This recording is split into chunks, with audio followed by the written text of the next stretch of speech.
je viens à l'endroit du gouvernement, plus particulièrement à l'endroit du ministre de la Santé, qui a fait une sortie dans laquelle il veut maintenant donner des leçons aux hommes de Dieu en matière d'Eucharistie, de Sainte-Seine, du rite cultuel. On se pose la question si c'est maintenant un pasteur ministre ou un ministre pasteur. Le ministre de la Santé s'exprime avec une sorte d'arrogance que tout le monde peut bien voir.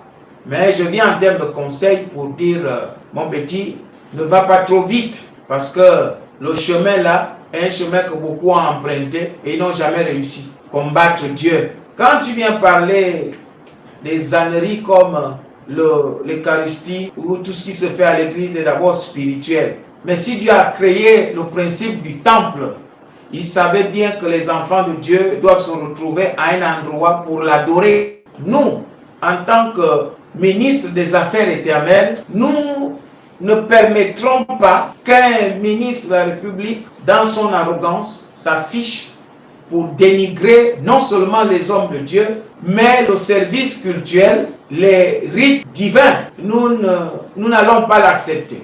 Pas du tout. Parce que lorsqu'on est ministre, on a quand même un écart de langage. On n'est pas aussi trivial que ce qu'on est en train de voir. Il faut de la mesure.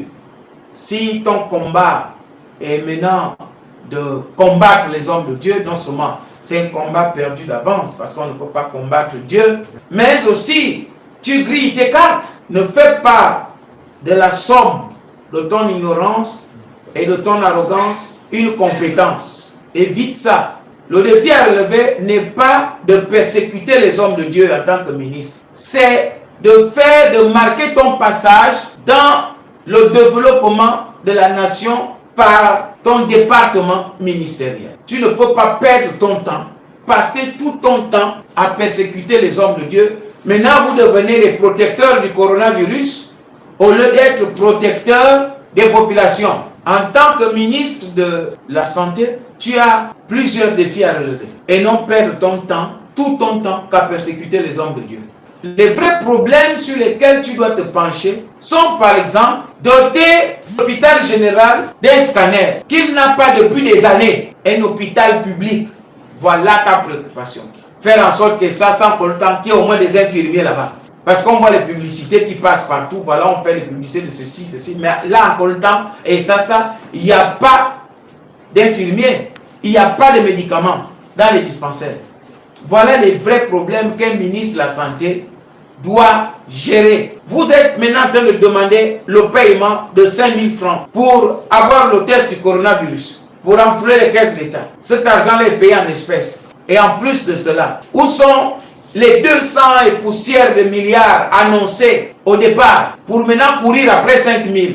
Quand tu dois aller te pavaner, je sais où, pour les meetings politiques, des bains de foule, en mettant les billets sur les faces des gens sans respecter les mesures barrières, ça, c'est nécessaire, c'est essentiel. Et je ne sais pas ce que les gens gagnent. Qu'est-ce que le Gabon gagne à travers ça? Parlons-en. Rien du tout. Battez-vous à doter le Gabon des infrastructures hospitalières de pointe et payer le personnel, même le copie, les fauchés. N'arrivez même pas à payer les gens. Heureusement que Dieu a repoussé Corona. J'aimerais que le ministre de la Santé nous explique aux populations que nous sommes et à l'Église que les confessions religieuses ont les temples et les établissements scolaires, parfois dans la même concession.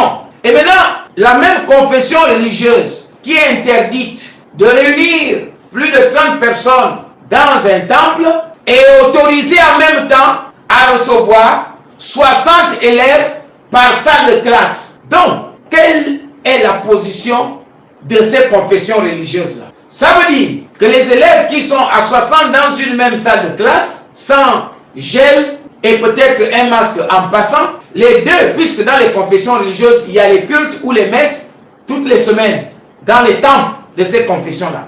Donc cela signifie que les élèves qui sont à 60 dans une salle de classe, lorsqu'ils sortent de la salle de classe, ne peuvent pas entrer au temple qui est en face, parce qu'ils doivent d'abord aller faire le test de Covid avant d'entrer à 30. Cette fois, c'est-à-dire la salle de classe est divisée par 2. Donc ils ne peuvent pas entrer au temple d'en face de leur salle de classe parce que c'est le temps. Mais entre-temps, ils sont ensemble dans la même salle de classe, avec le même professeur. Mais donc, le même professeur ne peut pas entrer avec ses élèves dans le temps. Parce que là, maintenant, il faut faire le test du Covid. C'est absurde.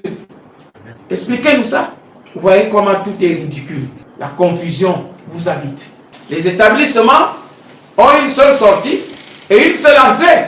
Mais à l'église, on exige 1000 entrées, 1000 sorties. C'est ça la confusion qui vous habite.